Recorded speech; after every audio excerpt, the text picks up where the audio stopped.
전세 계약을 준비하는 과정에서 가장 중요한 요소 중 하나는 전세자금 대출 금리를 얼마나 낮출 수 있느냐입니다. 같은 금액을 빌리더라도 금리 차이로 인해 몇 년에 걸친 이자 부담이 크게 달라지기 때문입니다. 오늘은 전세 대출 금리를 확실하게 낮추는 실전 전략들과 최근 많은 분들이 이용하고 있는 부동산, 전자계약을 활용해 금리를 더 낮추는 방법까지 차분하게 설명드리겠습니다. 전세 대출 금리를 낮추기 위한 첫 번째 방법은 은행 비교입니다.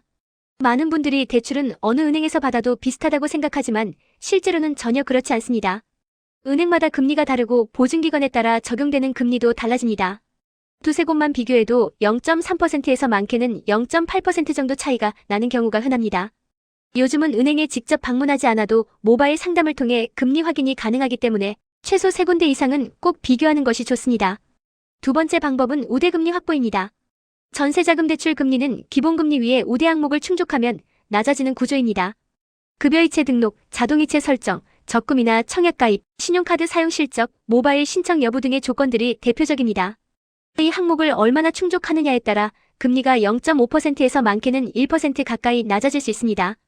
은행을 방문할 때는 우대 조건 전체를 안내해달라고 요청하면 가장 유리한 금리를 받을 수 있는 방향으로 상담을 받을 수 있습니다. 세 번째는 신용점수 관리입니다. 전세대출은 보증 기반 대출이기 때문에 신용점수가 금리에 미치는 영향이 매우 큽니다. 신용점수가 820점을 넘는다면 우대폭이 좋아지고 점수가 낮을 경우 금리가 상대적으로 높아질 수 있습니다. 신용점수를 관리하는 가장 기본적인 방법은 연체를 만들지 않는 것입니다. 카드 결제일을 정확히 지키고 현금 서비스나 카드론 같은 고금리 상품을 피하는 것만으로도 점수는 안정적으로 유지됩니다.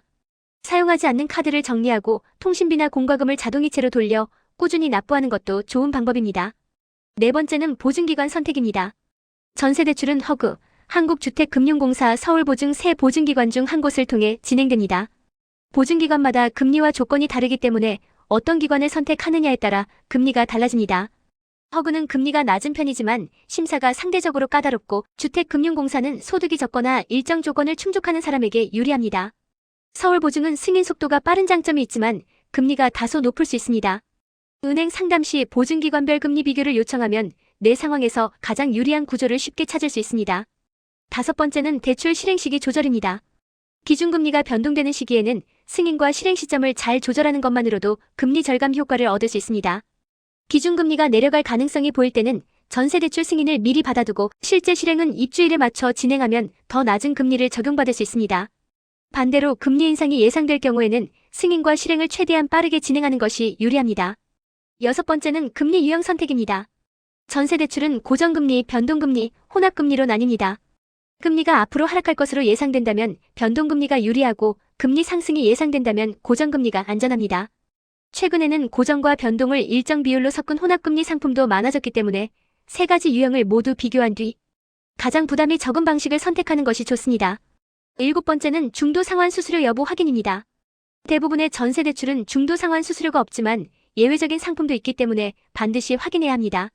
만약 중도상환 수수료가 없다면 이후 금리가 떨어졌을 때 언제든지 갈아탈 수 있어 장기적인 금리 부담을 크게 줄일 수 있습니다. 여덟 번째는 정부의 정책 지원 대출 활용 여부입니다. 버팀목 전세자금 대출이나 청년 버팀목 전세대출은 일반 전세대출보다 금리가 훨씬 낮습니다. 소득과 자산 기준을 충족한다면 금리 1%대까지 가능한 경우도 있기 때문에 조건만 맞는다면 일반 상품보다 우선적으로 고려해야 합니다. 그리고 마지막으로 최근 전세대출 금리를 조금이라도 더 낮출 수 있는 강력한 방법 중 하나가 부동산 전자계약입니다.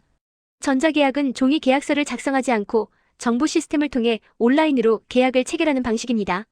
전자계약을 이용하면 은행에서 추가 우대금리가 적용되는 경우가 많으며 보통 0.1%에서 0.2% 정도의 금리가 더 낮아집니다. 이는 대출금리를 낮추는 데 있어 결코 작은 차이가 아닙니다. 또한 전자계약을 이용하면 확정일자가 자동으로 부여되는 경우가 많아 따로 주민센터를 방문할 필요가 없고 서류 제출이 거의 필요 없다는 장점도 있습니다. 계약 위변조 위험이 줄어들어 안전성도 높습니다. 정리하자면 전세대출 금리를 낮추기 위해 꼭 챙겨야 할 요소는 은행 비교, 우대금리 확보, 신용점수 관리, 보증기관 선택, 대출 실행시기 조절, 금리 유형 결정, 정책 지원 상품 검토, 그리고 부동산 전자계약 활용입니다. 이 요소들을 꼼꼼하게 관리하면 금리 부담을 크게 줄일 수 있고 같은 금액을 빌리더라도 훨씬 경제적인 조건으로 전세 계약을 진행할 수 있습니다. 오늘 내용이 전세 계약을 준비하시는 데 도움이 되길 바랍니다. 전세계약 전세자금 대출 금리 낮추는 방법이 유익했다면 좋아요, 구독 부탁드립니다. 감사합니다.